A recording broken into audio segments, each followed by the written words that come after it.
دین اسلام کیا ہے، اس کو پہچاننا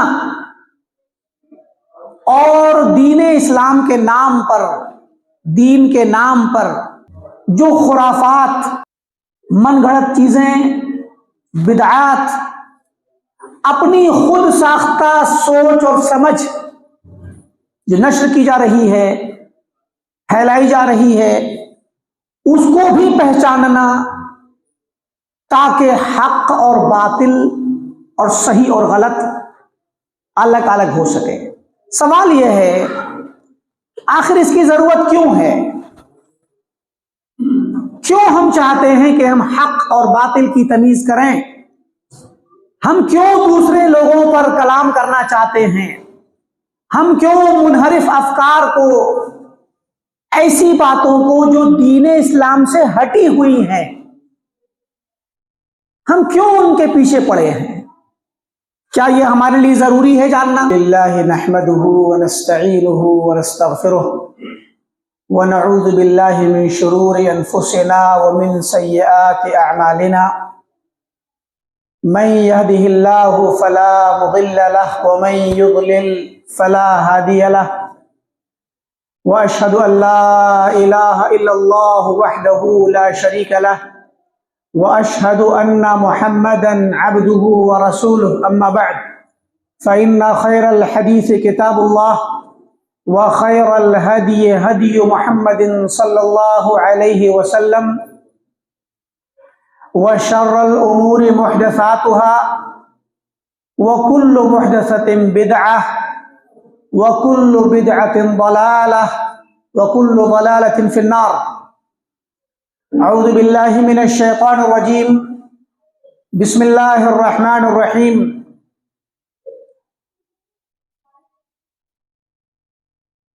قل هذه سبیلی ادعو الی اللہ علی بصیرة انا ومن اتبعنی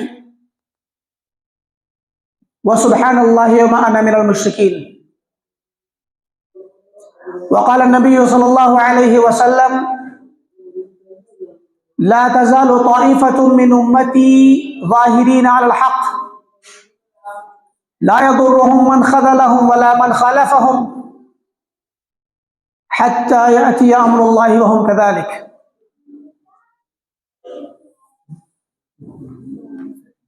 مسجد خدیجۃ الکبریٰ حسن پور کے ذمہ داران، مقامی و ضلعی جمعیت کے ذمہ داران، مصلیان کرام، بزرگان محترم،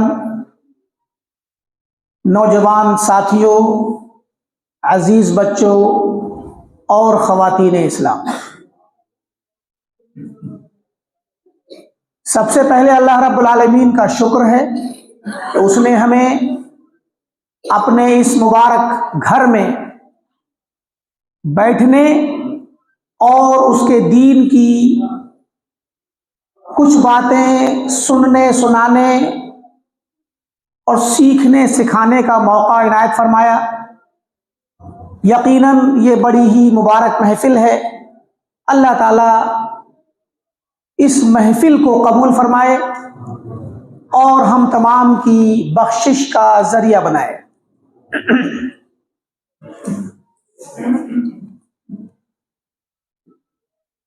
آج کے اس پروگرام میں جو ہماری گفتگو کا موضوع یا محور ہے، جس پر گفتگو ہوگی،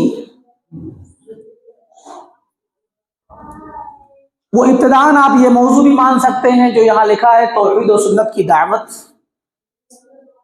اور جیسا کہ کچھ اعلانات بھی آپ کو ملے ہوں گے، صحیح دین کی پہچان۔ دین اسلام کیا ہے، اس کو پہچاننا اور دین اسلام کے نام پر، دین کے نام پر جو خرافات، من گھڑت چیزیں، بدعات، اپنی خود ساختہ سوچ اور سمجھ جو نشر کی جا رہی ہے، پھیلائی جا رہی ہے، اس کو بھی پہچاننا، تاکہ حق اور باطل اور صحیح اور غلط الگ الگ ہو سکے۔ سوال یہ ہے آخر اس کی ضرورت کیوں ہے؟ کیوں ہم چاہتے ہیں کہ ہم حق اور باطل کی تمیز کریں؟ ہم کیوں دوسرے لوگوں پر کلام کرنا چاہتے ہیں؟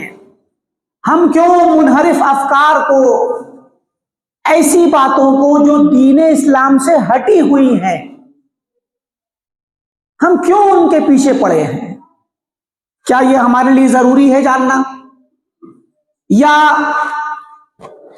ہم بیٹھیں اور بیٹھ کر کے ایک انسان آپ کو نماز کے بارے میں بتلائے، زکوٰۃ کے بارے میں بتلائے، رمضان کا مہینہ سر پر ہے، رمضان کے روزے کی فضیلت بتلائے، اذکار کی فضیلت بتلائے، اچھے اخلاق کی تعلیم دے، اور بہت ساری عبادتوں کی فضیلتیں بتلائے، تاکہ آپ اور ہم ان فضیلتوں کو سن کر اچھے اعمال کر کے اپنے لیے آخرت میں کچھ ذخیرہ اکٹھا کر لیں؟ بلا شبہ شریعت اسلامیہ میں یہ چیزیں مطلوب ہیں۔ نماز مطلوب ہے، زکوٰۃ مطلوب ہے ان لوگوں سے جو اس کے اہل ہیں، روزہ بھی مطلوب ہے تمام مسلمانوں سے جو بالغ اور عاقل ہیں اور جو گھر پر ہیں، صحت مند ہیں، سفر پہ نہیں، سفر پہ ہوں گے تو رخصت مل جائے گی، صحت مند نہیں ہوں گے، بیمار ہوں گے اور روزہ نہیں رکھ سکتے تو رخصت مل جائے گی۔ حج بھی مطلوب ہے، ذکر و اذکار مطلوب ہیں، اچھا اخلاق مطلوب ہے۔ لیکن اگر کوئی انسان یہ کام کرتا رہے اور اس کے اعمال اللہ کی نظر میں بیکار اور رائیگاں جاتے رہیں، تو آپ بتائیے کہ اس سے بڑا خسارہ کس انسان کا ہوگا؟ اللہ تعالیٰ نے انسان کی پیدائش یا دنیا میں موت و حیات کا جو نظام بنایا، الذی خلق الموت والحیات لیبلوکم، اللہ نے یہ دنیا بنائی، موت اور زندگی رکھی، لیبلوکم، تاکہ تمہیں آزمائے۔ کیا آزمائے؟ ایکم احسن عملا، کہ تم میں سب سے اچھا عمل کون کرتا ہے۔ اللہ نے یہ نہیں کہا کہ ایکم اکثر عملا، تم میں سب سے زیادہ عمل کون کرتا ہے۔ اس بات کو سمجھیے گا کہ زیادہ عمل، زیادہ نمازیں پڑھے، فرائض کے بعد سنتیں اور سنتوں کے بعد نوافل پڑھے، تہجد بھی پڑھے، نوافل پڑھتا رہے دن دن بھر، نفلیں پڑھے، راتوں میں نفلیں پڑھے، 100 200 300 اس طرح کے واقعات ملتے ہیں، لوگوں کے بیان کرتے ہیں لوگ، رکعتیں 200 300 500 رکعتیں لوگ پڑھتے تھے، رہے ہیں۔ ذکر و اذکار میں ہزار مرتبہ کے ورد کرتے ہیں لوگ، سابق میں بھی کرتے رہے، آج بھی کچھ لوگ ہیں جو تسبیح لے کے گھومتے رہتے ہیں، 24 گھنٹے ذکر کرتے رہتے ہیں، اچھی بات ہے۔ لیکن اللہ تعالیٰ کو کیا چاہیے؟ اللہ نے بتلا دیا، کیا زیادہ عمل چاہیے؟ اللہ کو زیادہ عمل نہیں چاہیے، جان لیجیے۔ اللہ نے فرمایا ایکم احسن عملا، سب سے اچھا عمل، کوالٹی والا عمل، جو اللہ کو سب سے زیادہ پسند ہو، اور اللہ کو جو پسند ہوگا وہی ہمیں پتہ لگانا ہے، ورنہ انسان زیادہ عمل کرتا رہے اور اس کا عمل اللہ کی مرضی کے مطابق نہ ہو، اللہ جیسے چاہتا ہے، تو ظاہر ہے کہ اس کا تو پورا کا پورا خسارہ ہی خسارہ ہے۔ قرآن کریم میں اللہ تعالیٰ نے جگہ جگہ اس بات کا تذکرہ کیا ہے۔ سورۃ الغاشیہ کو دیکھیے آپ، هل اتاک حدیث الغاشیہ، اللہ نے کہا کہ کیا تمہارے پاس اس قیامت کی خبر آئی جو سب پر چھا جائے گی، ڈھک لے گی، سب پر حاوی ہو جائے گی؟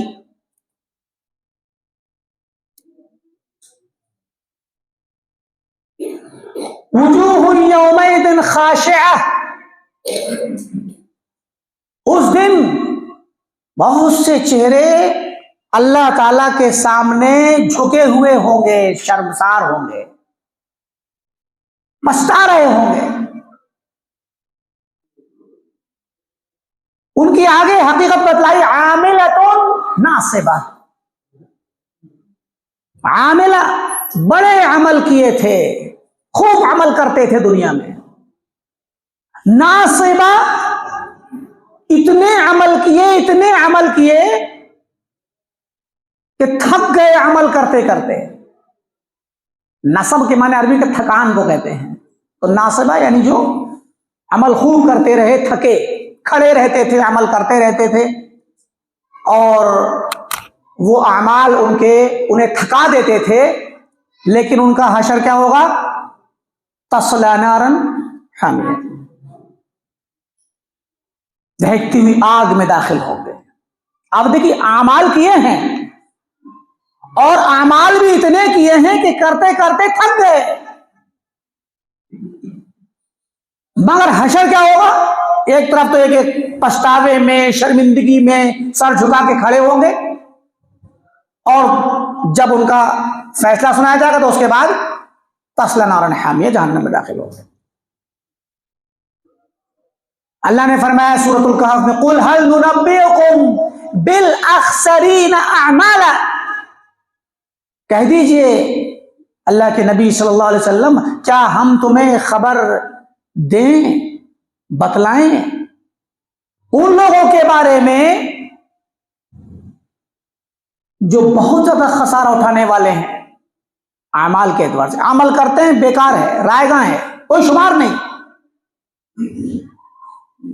الذین ضل سعیہم فی الحیاۃ الدنیا، جن کی زندگی، کون ہے یہ خسارے والے؟ جن کے اعمال برباد ہیں، جن کی زندگی دنیا میں خراب ہو گئی، بیکار ہو گئی، گمراہ ہو گئے وہ، اور کوشش بھی بیکار ہو گئی، گم ہو گئی، رائے گاں ہو گئی۔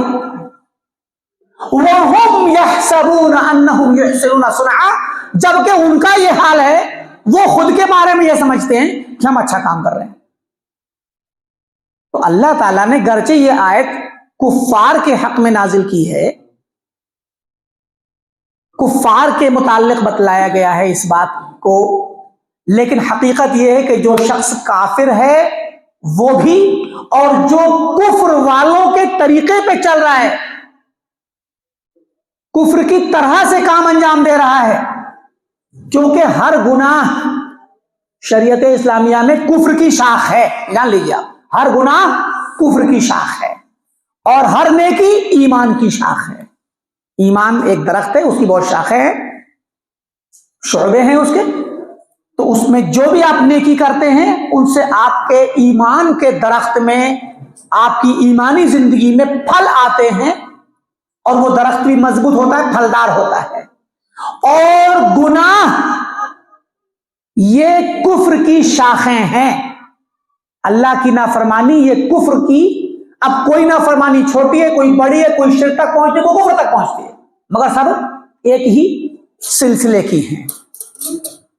لہذا گرچہ یہ آیت کفار کے حق میں ہے، لیکن مسلمان بھی، مسلم شخص بھی اس آیت کا مخاطب ہے۔ لہذا یہ والی بات ہمیں ذہن میں رکھنی بہت ضروری ہے کہ نیک اعمال شرعاً مطلوب ہیں، لیکن آپ دیکھیے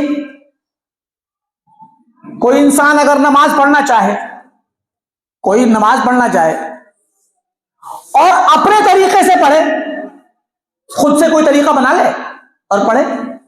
اب یا تو جو طریقہ ہے نماز کا، پہلے قیام پھر رکوع پھر سجدہ، وہ اس طریقے کو بدل دے، یا کچھ بڑھا دے. اب وہ سوچے کہ بھائی 2 سجدے ہوتے ہیں تو 2 رکوع بھی کر دے گا، کیا حرج ہے؟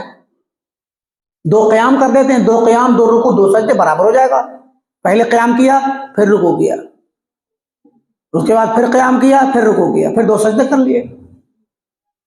کوئی بھی شکل بنا لے انسان اپنی طریقے سے، تو کیا وہ صلاۃ شرعاً قبول ہوگی؟ نہیں ہوگی. اور دیکھیے اس کے لیے اللہ کے نبی صلی اللہ علیہ وسلم نے کیا فرمایا؟ صلو کما رأیتمونی اصلی. حکم دیا کہ جیسے تم مجھے صلاۃ پڑھتے دیکھ رہے ہو ویسے پڑھو. یہ منہج ہے، اسی کا نام منہج ہے، اسی کا نام طریقہ ہے کہ خود سے ایجاد نہیں کرنا طریقہ، بلکہ طریقے نبوی کی پیروی ضروری ہے. اور اس طرح کی ہدایات تمام چیزوں میں ہے. حج کے بارے میں اللہ کے نبی نے کیا کہا؟ خذوا عنی مناسککم، مجھ سے سیکھ لو طریقہ حج مناسک، مجھ سے سیکھ لو، مجھ سے لے لو. اور آپ جانتے ہیں، دیکھیے یہ بات صرف سوچنے سمجھنے ہی کی ہے. ابھی جو اشکال پیش کیا گیا کہ لوگوں کو یہ جی چاہتا ہے کہ ہمیں عمومی طور پہ ویسی باتیں سکھلائی جائیں، عام تقریریں کی جائیں، قصے کہانیاں سنائے جائیں، فضائل بتلائے جائیں، اعمال صالحہ کی باتیں بتلائی جائیں. بلا شبہ اعمال صالحہ کی باتیں شرعاً مطلوب ہیں، لیکن ہمیں یہ بھی جاننا ضروری ہے کہ کوئی بھی عمل کیسے کرنا ہے، کوئی بھی عمل ہمیں کس طرح ادا کرنا ہے، پابندیاں کیا ہیں. اگر ہمارا طریقہ صحیح نہیں ہوا تو جان لیجیے اعمال کتنے ہی کر لیں.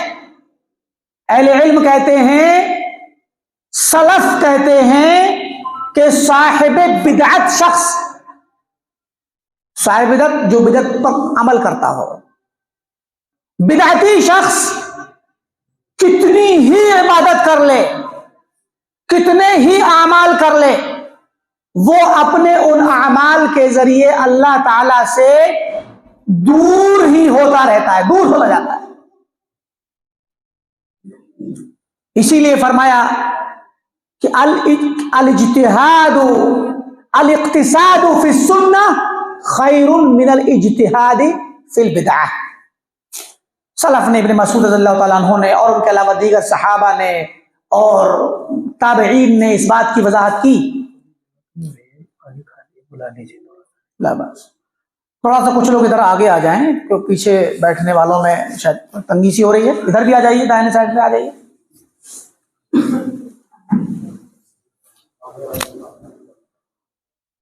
فرمایا کئی صحابہ سے یہ منقول ہے، تابعین سے منقول ہے. ہمارا درس ہوتا ہے ہفتہ واری دہلی میں، ایک کتاب کی شرح کرتے ہیں الابانہ الکبریٰ. جن لوگوں نے کبھی سنا ہو ہمارے چینل پہ، یوٹیوب چینل پہ، تو وہ جانتے ہیں کہ ابانہ ابن بطہ رحمۃ اللہ علیہ کی بڑی مشہور کتاب ہے. اس کتاب کی ہماری ہفتے میں سنیچر کو درس ہوتا ہے. ابھی تو رکا ہوا ہے، رمضان کی وجہ سے روک دیا گیا ہے، رمضان سے پہلے روک دیتے ہیں، انشاءاللہ رمضان کے بعد پھر اس کو دوبارہ سے کریں گے. اس میں بہت سارے درس ہمارے ایسے گزرے ہیں، اس طرح کے آثار، یعنی وہ احادیث جو صحابہ سے آتی ہیں، صحابہ سے، تابعین سے، تبع تابعین سے.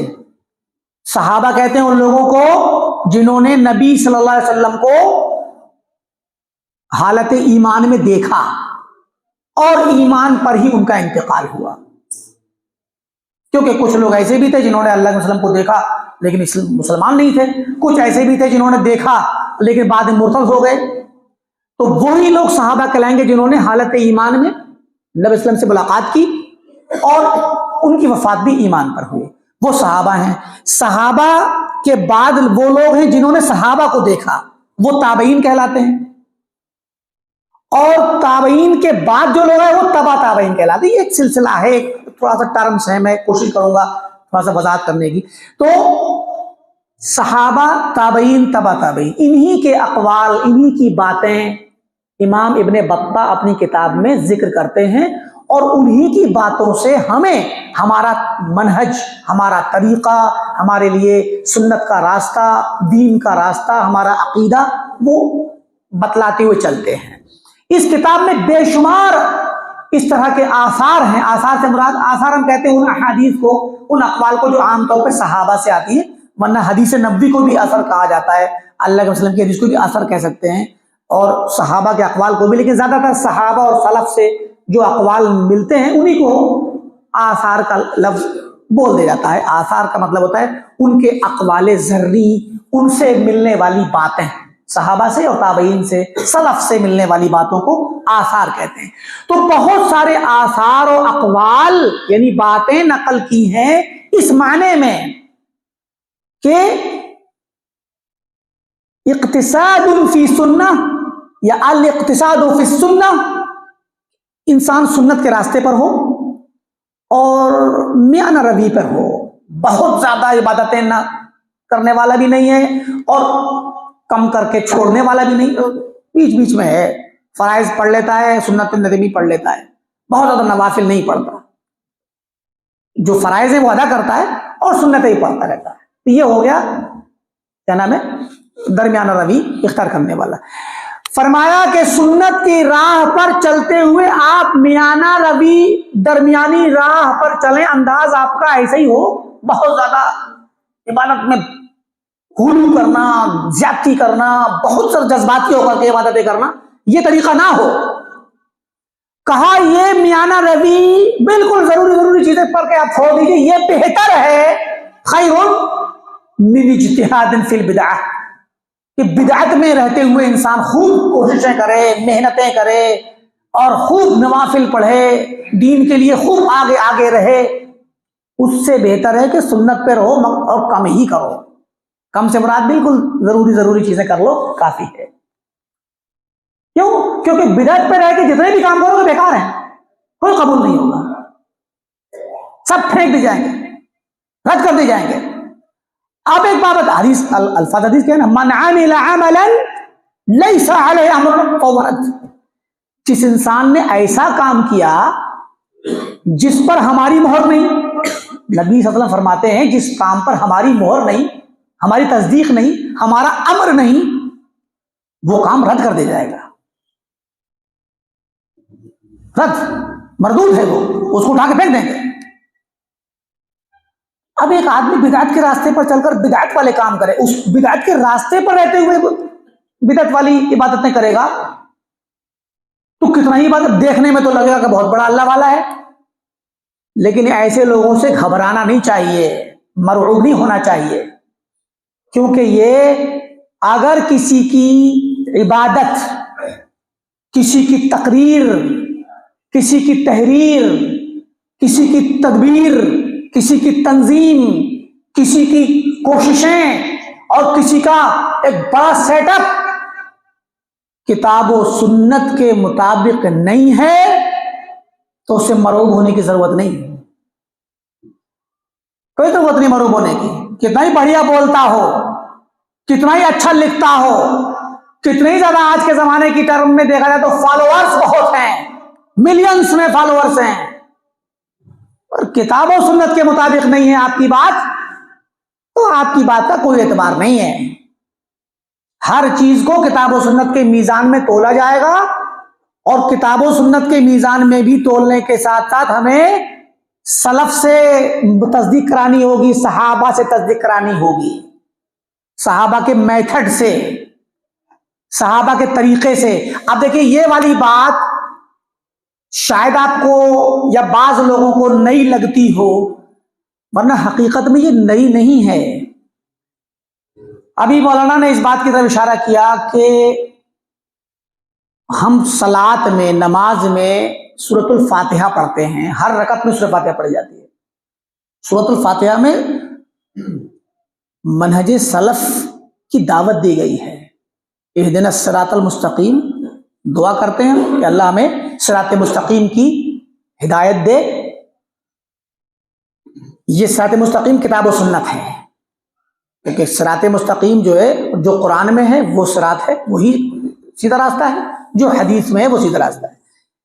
مگر یہ صراط مستقیم کیسا ہو؟ صراط الذین، ان کا راستہ، ان لوگوں کا راستہ، یہ سلف ہیں، انعمت علیہم، جن پر تو نے انعام کیا، مہربانی کی، اور سب سے بڑا انعام ہدایت کا انعام ہے، جس کو اللہ نے ہدایت دے دی سب سے بڑی نعمت ہے یہ۔ تو یہ سلف ہیں، یہ انبیاء ہیں، نبیوں کا راستہ، یہ نبی کریم صلی اللہ علیہ وسلم کا راستہ اور صحابہ کا راستہ، انبیاء، صالحین، صدیقین، شہداء کا راستہ۔ تو اب اس میں نبی آ گئے اور صحابہ آ گئے، علیکم بسنتی و سنت الخلفاء، تو صراط الذین انعمت علیہم میں یہ آ گیا، ما انا علیہ واصحابی، جس پر میں ہوں اور میرے صحابہ ہیں۔ یہ راستہ، اس راستے پر چلنے کی دعا مانگنا، یہ ہماری عبادت کا روزانہ کا حصہ ہے، اور منحرف لوگوں کے راستے سے بچنا، جو انحراف کا مطلب سائیڈ میں چلے گئے، دائیں بائیں، تو دائیں بائیں چلے جانے والے بگڑے ہوئے گمراہ لوگوں کے راستے سے بچنا، اور نہ صرف بچنا بلکہ اللہ سے دعا کرتے رہنا۔ اس میں توحید ہے، مانگنے میں توحید ہے، افتقار ہے اللہ کی طرف۔ اور یہیں سے میں ایک بات اور بتاؤں گا آپ کو، ہمارے نوجوانوں میں خاص طور سے اور ہمارے عوام میں عمومی طور پہ کیا رجحان پایا جاتا ہے؟ ارے بھائی، ہم تو قرآن و حدیث کو مانتے ہیں، چلتے ہیں، ہم تو صحیح عقیدے پر چلنے والے لوگ ہیں، اور ہمیں پتہ چل گیا صحیح بات کیا ہے، اب ہم گمراہ تھوڑی ہو سکتے ہیں۔ کیا ہوا اگر فلاں کو سن لیا، کوئی بھی ہو سن لو، کیا پریشانی کی بات ہے؟ اس کی تقریر سن لو، اس کا ویڈیو سن لو، اس کا لیکچر سن لو، اس کی کتاب پڑھ لو، کیا ہوا؟ ہم تھوڑی بھٹک جائیں گے، ہم تو جانتے ہیں کتاب و سنت کو، قرآن کو، حدیث کو، عقیدہ سلف کو ہم تو سمجھتے ہیں۔ یہ وہم بیٹھا رہتا ہے لوگوں کے دلوں میں۔ میرے عزیز، یہ دین بڑی قیمتی چیز ہے، بہت قیمتی چیز ہے یہ دین، اس کو خطرے میں نہ ڈالیں، اس کو داؤ پہ نہ لگائیں، اپنے دین کی حفاظت کریں، اپنے دین کو بچا کے رکھیں۔ ہر ایرے غیرے کو اپنا کان نہ دے کہ وہ جو چاہے آپ کے کان میں ڈال دے، ہر ایرے غیرے کی بات کو سننا، پڑھنا، اسے دیکھنا، اس کے ساتھ بیٹھنا، اس کی مجلس میں جانا، اللہ کی قسم آپ اپنے دین کو خطرے میں ڈالتے ہیں۔ ہمیں سورۃ الفاتحہ سکھلاتی ہے کہ اپنے دین کے لیے ہمیں حساس ہونا چاہیے، فکر مند ہونا چاہیے، اور اپنے عقیدے کو بچانے کے لیے کوشش اور دعا دونوں، اور کوشش میں یہی ہے کہ کتاب و سنت پر قائم رہیں اور رہنے کی دعا کریں، اور مغضوب علیہم اور ضالین جو گمراہ لوگ ہیں ان سے بچیں اور بچانے کی تلقین کریں، دور رہیں ان سے۔ اب ایک بات بتائیے، کوئی انسان دعا کرے کہ اللہ مجھے صحت مند رکھ، ٹھیک، اور زہر پی لے تو صحت مند رہے گا؟ مر جائے گا۔ دعا بھی کرے کہ اللہ مجھے بیماری سے بچا، اور بیمار کر دینے والی چیزوں کو کھائے تو اس کی دعا اور اس کا فعل ٹکرا رہا ہے آپس میں، کبھی نہیں محفوظ ہوگا وہ اپنی اس خطرے سے، اور نہ اس کی دعا اس کے لیے فائدہ مند ہوگی۔ ضروری ہے کہ جہاں ہم صحت کے لیے دعا کریں اللہ سے، تو وہاں بیمار کر دینے والی چیزوں سے بچنا بھی ضروری ہے نا۔ تو جب مغضوب علیہم اور ضالین کے راستے پہ چلنے سے بچا لے، دعا کرتے ہیں نا، غیر المغضوب علیہم ولا الضالین، گمراہوں کے اور ان کے راستے پہ جن پہ تیرا غضب نازل ہوا، ان کے راستے سے بچا، اور ہم جائیں ایسے راستوں پر جہاں پر گمراہی ہو، یہ تو غلط بات ہوئی۔ سورۃ الفاتحہ آپ کو سکھلاتی ہے کہ بدعتی کے پاس نہیں جانا ہے، آپ کو کفار اور مشرکین اور ملحدین کے ساتھ نہیں بیٹھنا ہے۔ ملحدوں کے ساتھ آپ کو بیٹھنا، ہمارے لوگ تو مناظرہ کرتے ہیں اور مناظرہ کرنے کو اپنا بہت بڑا کمال سمجھتے ہیں کہ ہم نے ملحد کے ساتھ مناظرہ کر لیا، ہمارے نوجوان ایسے لوگوں کو بہت بڑا سمجھتے ہیں۔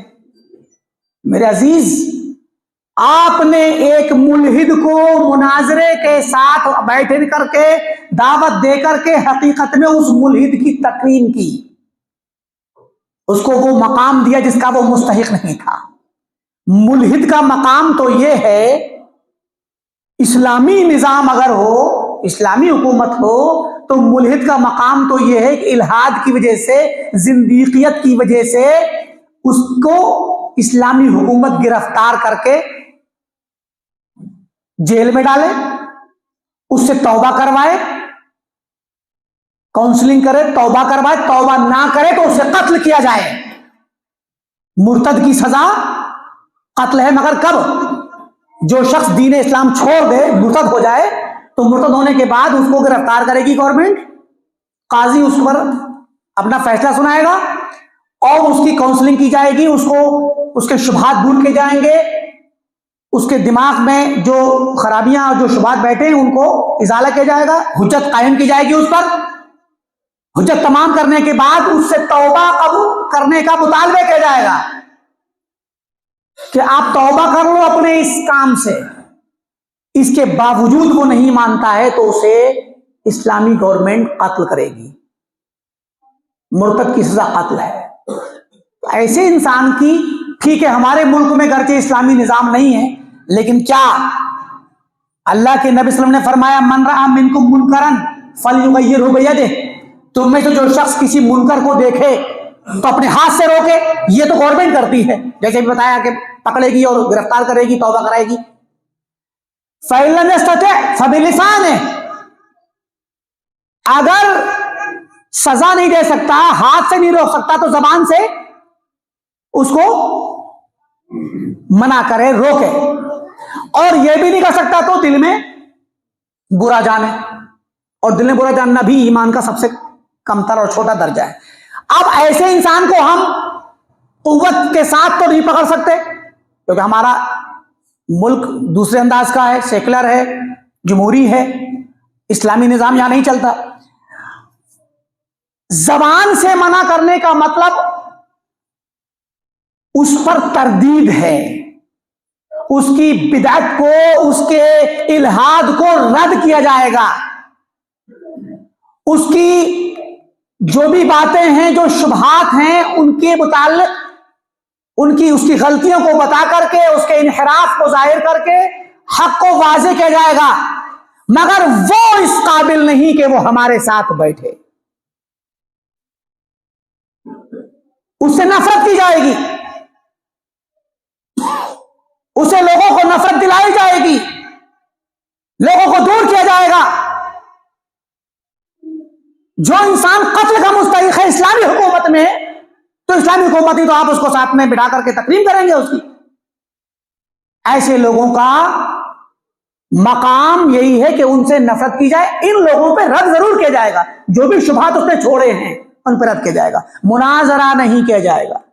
مناظرہ کرنا اس کا مطلب اس کو یہ مقام دینا کہ آپ جیتے تو آپ حق پر، ہم جیتے تو ہم حق پر۔ اپنے دین کو ملحد کے ساتھ آپ خطرے میں ڈالیں گے؟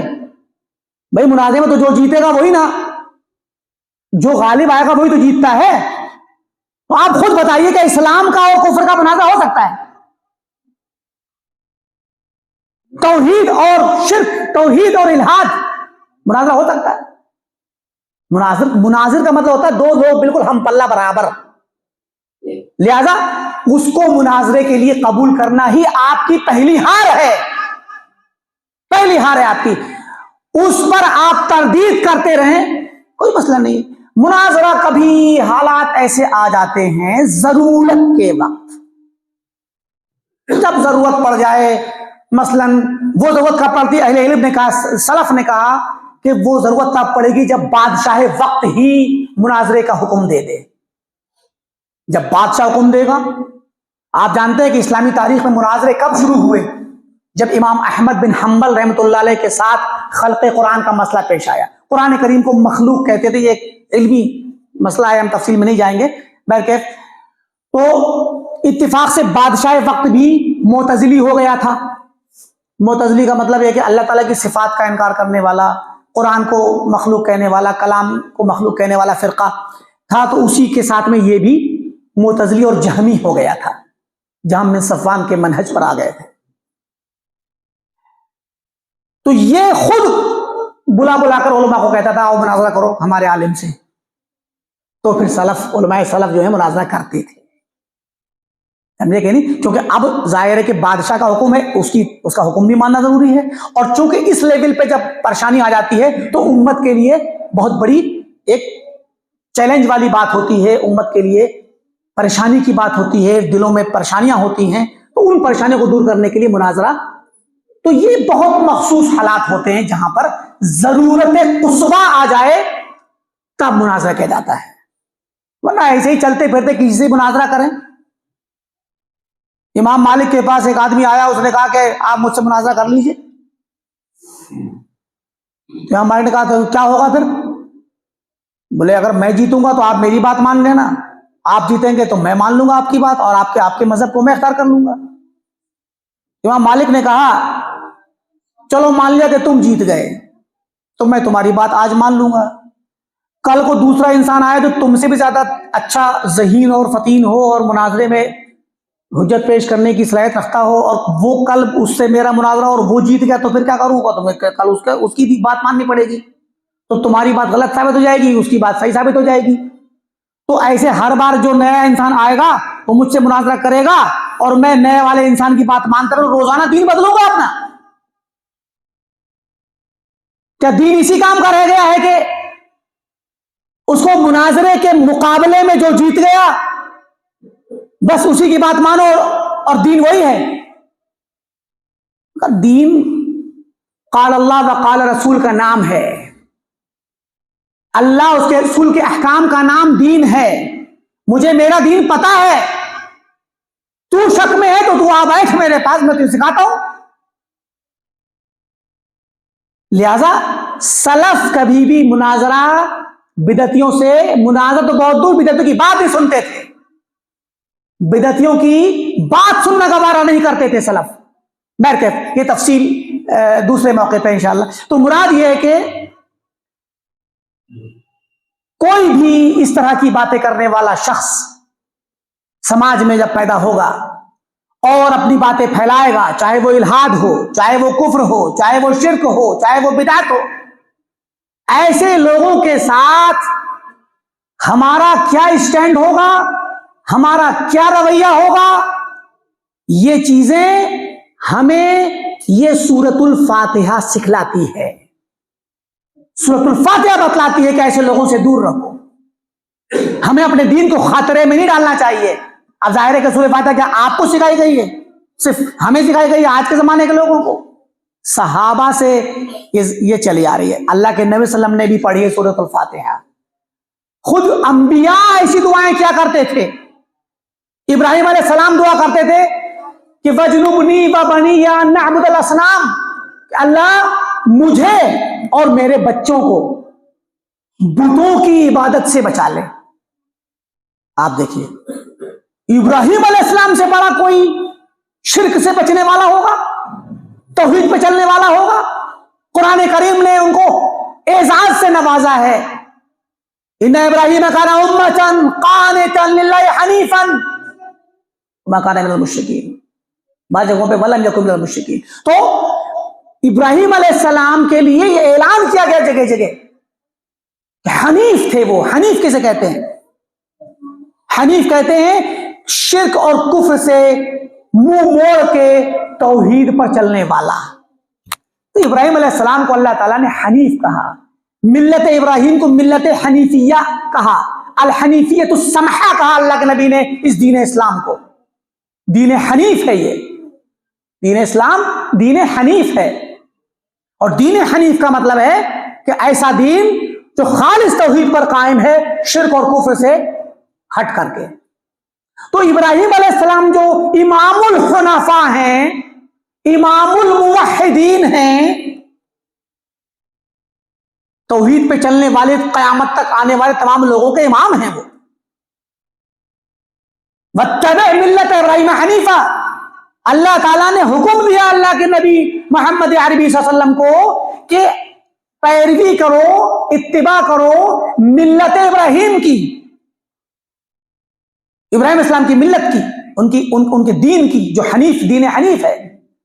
تو انہوں نے دعا کی ابراہیم علیہ السلام نے کہ اللہ مجھے اور میرے بچوں کو بتوں کی پوجا سے بچا لے.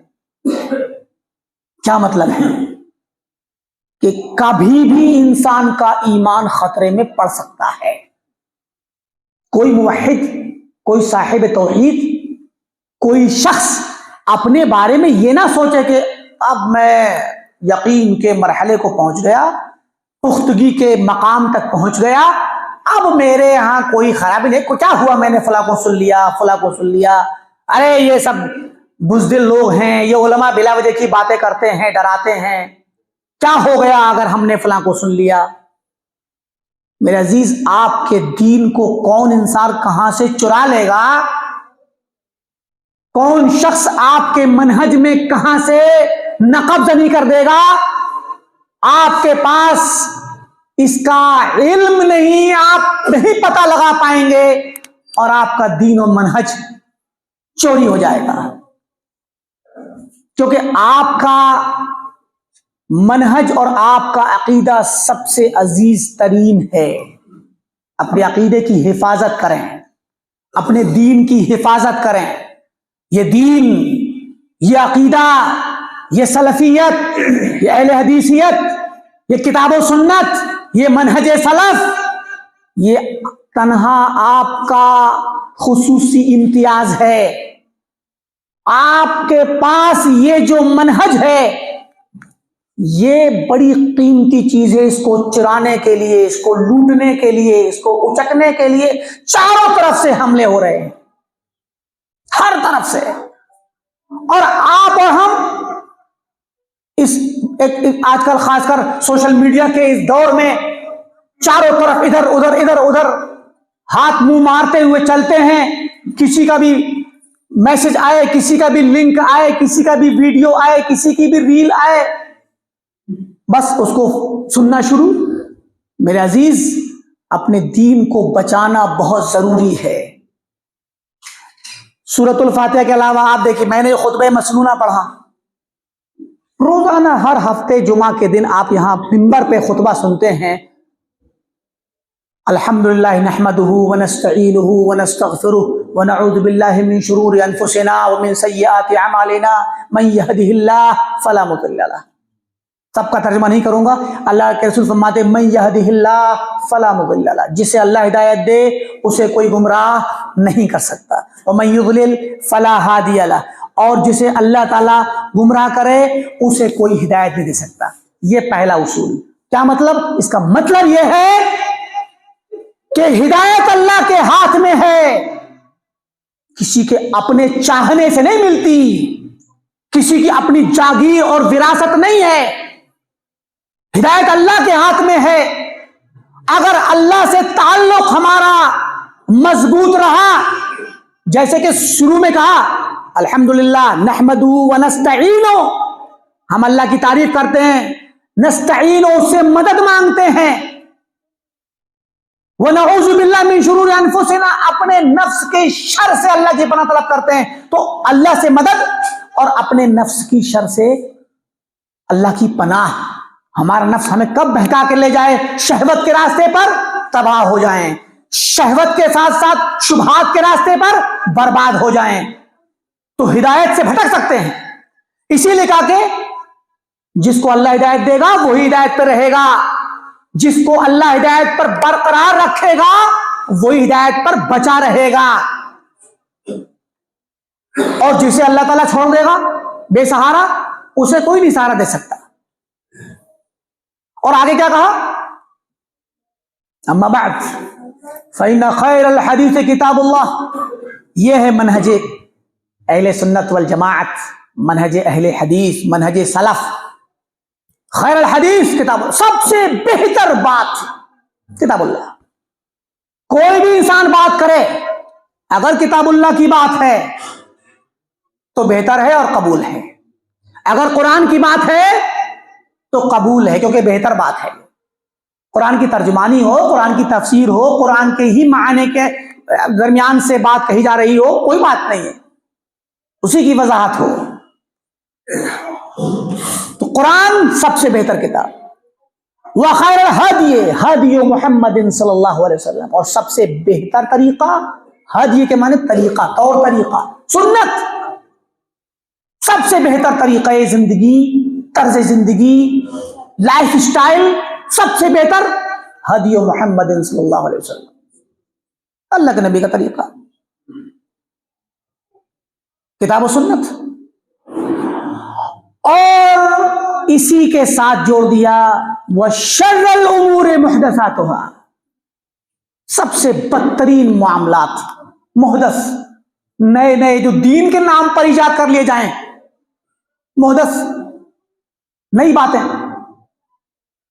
وَكُلُّ مُحْدَثَةٍ بِدْعَةٍ، ہر نئی نئی بات جو دین کے نام پر آئے۔ یہاں پر ایک شبہ لوگ چھوڑ دیتے ہیں ہمارے بعض پڑوسی بھائی کہ آپ بھی تو اللہ کے نبی کے دور میں نہیں تھے تو آپ بھی بدعت ہیں، یہ مائکرو فون نہیں تھا، یہ سامان، یہ موبائل، یہ سب چیزیں نہیں تھیں اللہ کے نبی تو یہ بھی بدعت ہوئی۔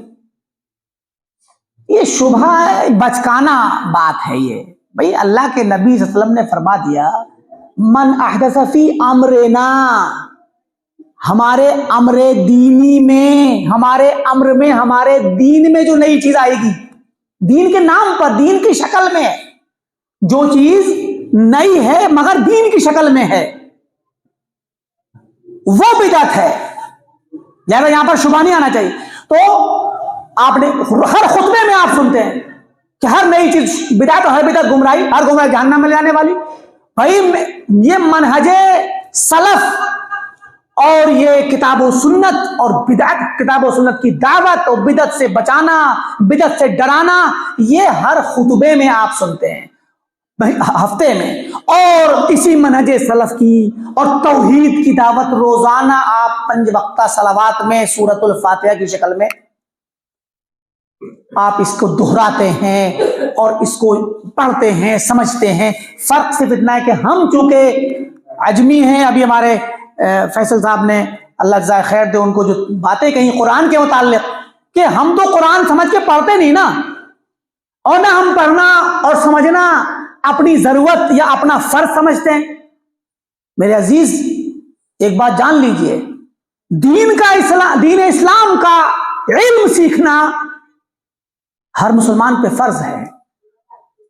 اب اس فریضے کی، اس علم کی 2 قسمیں ہیں، ایک علم ضروری مختصر والا جو ہر کسی کے لیے ضروری ہے، اتنا علم جس سے آپ کی صلاۃ، آپ نماز پڑھ سکیں، آپ دوسرے جو اللہ کی عبادت کے ضروری چیزیں ہیں وہ ادا کر سکیں، اپنا عقیدہ سیکھ سکیں، توحید کو سیکھ سکیں، شرک کو جان سکیں، کفر کو جان سکیں۔ آج یہ جو باتیں ہو رہی ہیں یہ اسی قبیل کی ہیں جو ہر مسلمان پہ فرض ہے سیکھنا۔ اور دوسرا علم ہے تفصیلی، اب یہ تفسیر رکھی ہوئی ہے، پوری تفسیر سیکھنا ہر شخص کی ضرورت نہیں ہے، اس کو مخصوص لوگ سیکھیں، جو علماء ہیں، طلباء ہیں، وہی لوگ اپنے عوام کو، اپنے احباب کو، اپنے نوجوانوں کو، اپنے بچوں کو، گھر والوں کو، خاندان والوں کو، علاقے محلے والوں کو، ملک والوں کو سمجھائیں گے۔ لیکن بنیادی علم جس سے آپ کا ایمان محفوظ رہ سکے، آپ کو سیکھنا ضروری ہے۔ ایک بات بتائیے، آپ کا بچہ ہے، آپ بچے کو کھلاتے ہیں، پلاتے ہیں، پرورش کرتے ہیں، اچھے کپڑے پہناتے ہیں، سب کچھ سکھاتے ہیں، سب کچھ وہ اس کو چیزیں دیتے ہیں، نوازتے ہیں اور تعلیم بھی دیتے ہیں، مگر آپ اگر اس کو مثال ہے کہ مارکیٹ بھیجنا ہو، آپ کو بچے کو، ابھی بچہ ہے، مارکیٹ بھیجنا ہو مثال ہے بوتل خریدنے کے لیے، اور بچے کو آپ نے حساب کتاب کچھ بھی نہیں سکھایا کہ پیسے کتنے پیسے کا سامان آئے گا تو پیسے دیں گے، 50 روپے دیں گے، 100 روپے دیں گے، کتنے کا آئے گا تو کتنے کٹ کے واپس ملیں گے، کہ بچے کو آپ نے نہیں سکھایا اور بچہ جانتا بھی نہیں ہے، اور اتفاق سے ایسے ہی بڑا ہو جاتا ہے، تو بتائیے اس بچے کی زندگی میں تباہی مچ جائے گی، برباد ہو جائے گا وہ بچہ، پوری زندگی میں ہمیشہ ہر موڑ پہ ہر روز ٹھوکر کھائے گا، وہ حساب کتاب بھی نہیں آتا اس کو، جوڑنا، گھٹانا، تقسیم کرنا، ضرب کرنا جب اسے نہیں آتا سرے سے، تو وہ بچہ زندگی کے ہر مقام پر تکلیف اٹھائے گا، ہر مقام پر گھاٹے میں رہے گا۔ تو کیا کہے گا؟ کیا کوئی انسان ایسے باپ کو، ایسے گھر والوں کو تعریف کرے گا؟ کوئی ہر انسان کہے گا کہ بھائی کم از کم بچوں کو تھوڑا سا تو کچھ تو پڑھانا چاہیے تھا. بچہ بھی ہمیشہ تکلیف اٹھائے گا, اپنے ماں باپ کو کہے گا میرے ماں باپ نے کبھی نہیں پڑھایا مجھے. تو مراد یہ ہے کہ جو ضروریات ہیں جن کے سیکھنے کے اگر نہ سیکھیں, ضرورت کہتے ہیں, عربی زبان کا بڑا پیارا لفظ ہے ضرورت. اردو میں تو ہم اس کا معنی نہیں سمجھتے, عربی میں ضرورت کہا جاتا ہے, ضرر سے ہے. یہ لفظ کیا ہے؟ ضرر سے. ضرر کے معنی نقصان. ضرورت کہتے ہیں ایسی حاجت اور نیڈ کو جو پوری نہ ہو تو ضرر لاحق ہوگا. اگر وہ ضرورت پوری نہیں ہوئی, وہ حاجت پوری نہیں ہوئی آپ کی, تو آپ کو ضرر اور نقصان لاحق ہوگا. تو ضرورت ہے یہ انسان کی بنیادی چیزیں سیکھنا, بنیادی مسائل سیکھنا. جس طرح دنیاوی چیزوں میں بنیادی چیز سیکھنا ضرورت ہے اور نہیں سیکھے گا تو نقصان اٹھائے گا, ایسے ہی دین میں توحید کیا ہے سیکھنا ضروری ہے, شرک کیا ہے سیکھنا ضروری ہے, کفر کیا ہے سیکھنا ضروری ہے, سنت کیا ہے سیکھنا ضروری ہے, بدعت کیا ہے سیکھنا ضروری ہے, منہج سلف کیا ہے مختصراً سیکھنا ضروری ہے, تاکہ پتہ چلے کہ سلف کے منہج کے خلاف, ان کے طریقے خلاف جو لوگ ہیں وہ کون ہیں.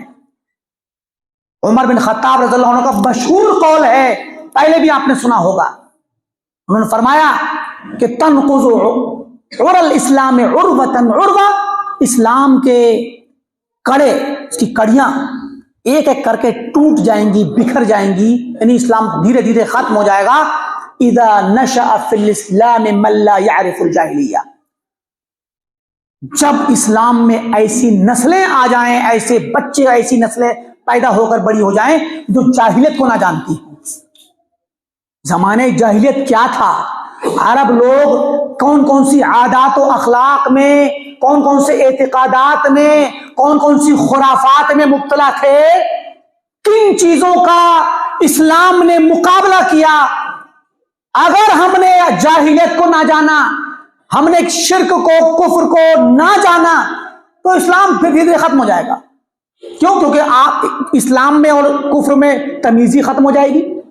لہذا ضرورت اس بات کی ہے کہ ہم اپنے دین کو, اپنے اسلام کو محفوظ رکھنے کے لیے, دین کی حفاظت کرنے کے لیے اس والے جانب کو, یعنی دونوں جانب, ابتدائی معلومات جو بنیادی ہے دین اسلام کی, سیکھنا ضروری ہے, تاکہ ایسا نہ ہو کہ ہمارے دلوں کے اندر شبہات پیدا ہوں, ہم طریقے نبوی چھوڑ بیٹھے ہوں, ہم صحابہ کے طریقے کو چھوڑ بیٹھے ہوں, اور ہم سمجھ رہے ہو کہ ہم صحیح ہیں. وَمَن يُشَاقِقِ الرَّسُولَ مِن بَعْدِ مَا تَبَيَّنَ لَهُ الْهُدَىٰ, وہ انسان جو شخص رسول کے طریقے سے, رسول کی مخالفت کرے گا, رسول کے طریقے کی مخالفت کرے گا بعد اس کے کہ اس کے سامنے ہدایت واضح ہو گئی. وَيَتَّبِعْ غَيْرَ سَبِيلِ الْمُؤْمِنِينَ, اور اہل ایمان کے راستے کو چھوڑ کر کے دوسرے راستے پہ جائے گا. مومنین, پہلے مومنین صحابہ ہیں, صحابہ کے راستے کو چھوڑے گا, رسول کی مخالفت, صحابہ کا راستہ چھوڑ دیا, تو کیا ہوگا؟ نُوَلِّهِ مَا تَوَلَّىٰ وَنُصْلِهِ جَهَنَّمَ وَسَاءَتْ مَصِيرًا. وہ جس راستے پہ چل پڑا ہم اس کو اسی پہ چھوڑ دیں گے, چلنے دیں گے, جہنم میں داخل کریں گے, بہت برا ٹھکانہ ہے. لہذا اپنے منہج کو سمجھنا ضروری ہے. آج کے دور میں بہت سارے مناہج ہیں, بہت سارے مذاہب ہیں, بہت سارے فرقے ہیں, ان کو جاننا ضروری ہے, انہیں پہچاننا ضروری ہے. ان کے پہچانے بغیر اپنی پہچان نہیں ہو سکتی.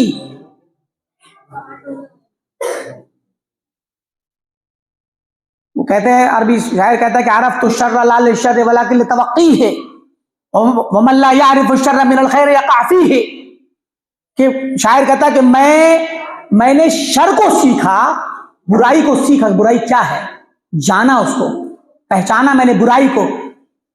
برائی کرنے کے لیے نہیں بلکہ اس سے بچنے کے لیے.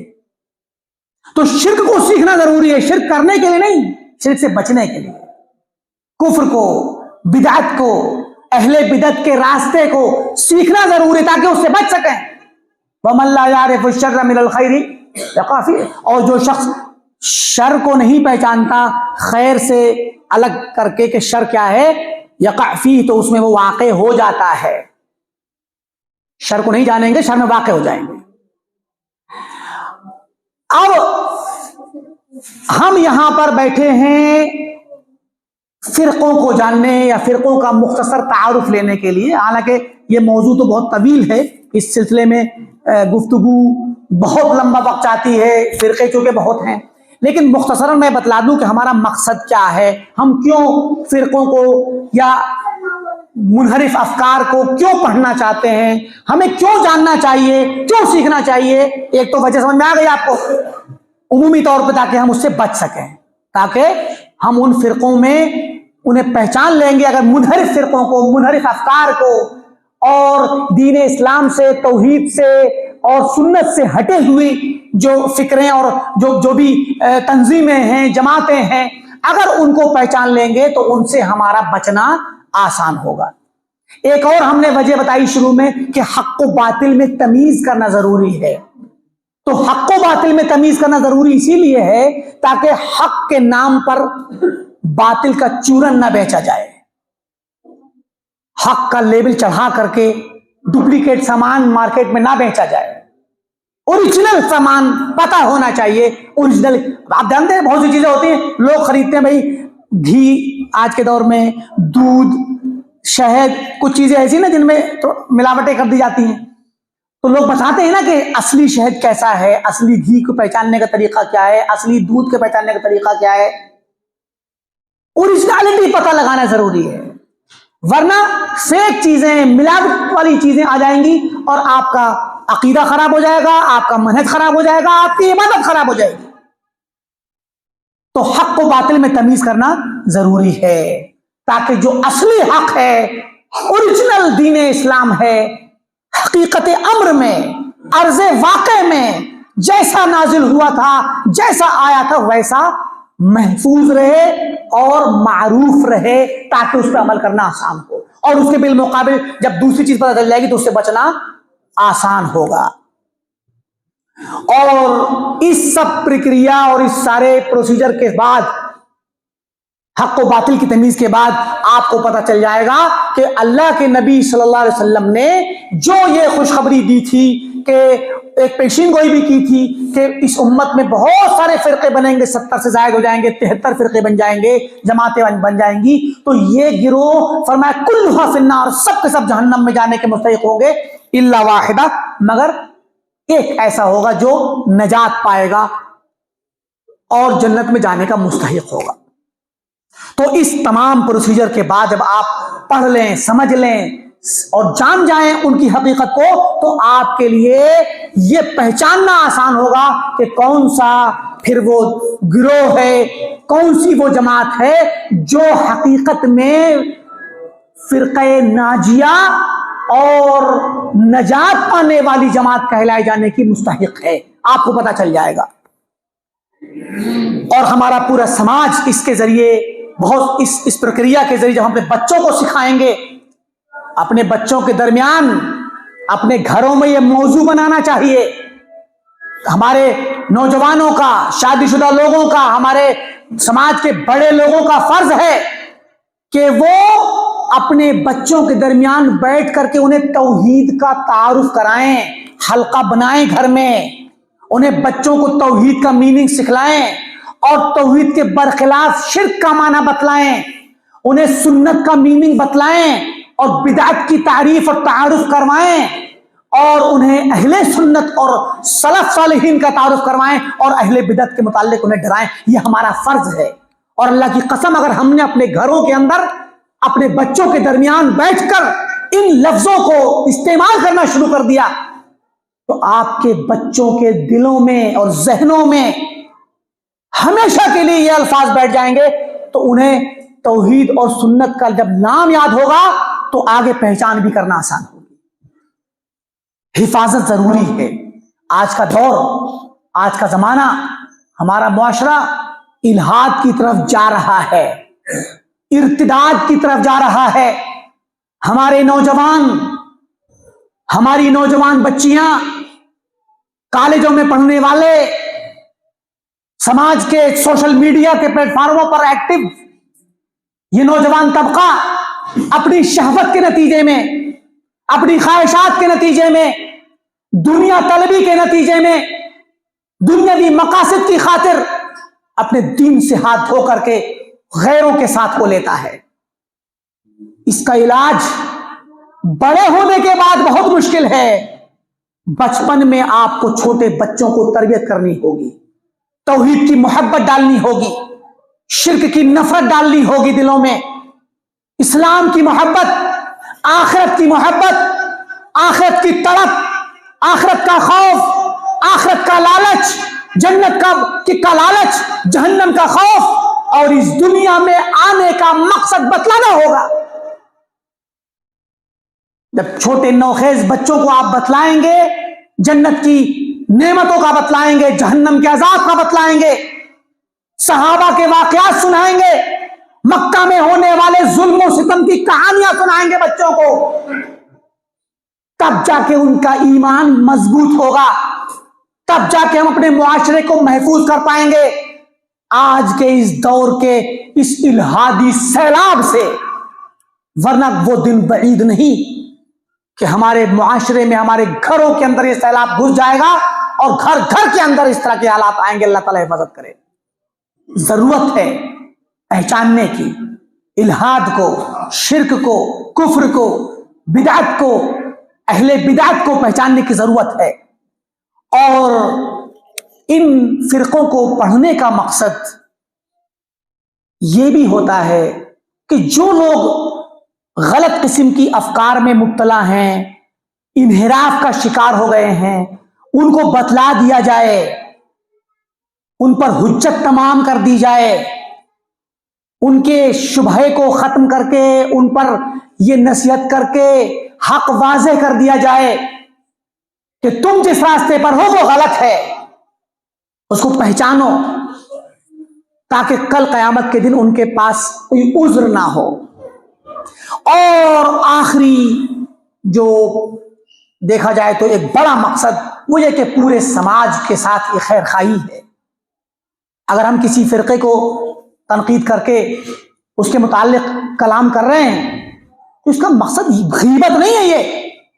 یہ غیبت نہیں ہے، دیکھنے میں غیبت کی طرح ہے، مگر یہ غیبت اہل علم کے اتفاق اور اجماع سے جائز ہی نہیں بلکہ واجب ہے. امام نووی رحمۃ اللہ علیہ نے نقل کیا، ابن حجر نے نقل کیا، بہت سارے علماء نے اس بات کو نقل کیا کہ کچھ جگہ ایسی ہیں جہاں پر غیبت کرنا جائز ہے اور بلکہ واجب ہے. اور ان جگہوں میں سے اہل اسلام کو اہل بدعت سے ڈرانا، اہل کفر سے ڈرانا، نصح اور خیر خواہی کرنا، ان کو خطرے سے بچانا، اور یہ اس کے لیے بھی خیر خواہی ہے. سلف کہا کرتے تھے، اہل علم پرانے سابقین میں سے کہا کرتے تھے کہ میں اگر فلاں فلاں بدعتی پہ رد کرتا ہوں تو اللہ کی قسم میں ان کے ماں باپ سے زیادہ ان کے کا خیر خواہ ہوں. ان کے ماں باپ تو ان کو پال پوس کر کے بڑا کر کے کھلا پلا کے بڑا کر دیا، وہ تو صرف کھانے پینے اور کھلانے پلانے کے ذمہ دار تھے، کپڑے پہنانے کے ذمہ دار تھے، دنیا میں آرام دینے کا ان کا ذمہ تھا. میں تو ان کو آخرت کے آرام کے لیے اور آخرت کے خطرے سے بچا رہا ہوں کہ جہنم سے بچ جائے، تو مجھ سے بڑا خیر خواہ کون ہوگا؟ تو ہمارا مقصد بھی یہی ہے کہ ہم ان فرقوں کو، ان انحراف والی جو شکلیں ہیں، ان کو بتا کر کے آپ کو اور اپنے سماج میں جہاں تک آواز جاتی ہے ان لوگوں کو ہم بتائیں کہ ان چیزوں سے بچنا ہے. ان کو ہم بتانا چاہتے ہیں کہ خیر خواہی کے طور پہ کہ آپ جس راستے پہ چل رہے ہیں یہ غلط ہے، اس سے بچو تاکہ تم کل قیامت کے دن جہنم میں جانے والے راستے پر نہ پہنچ جاؤ اور جہنم کا شکار نہ ہو جاؤ. تو یہ خیر خواہی ہے.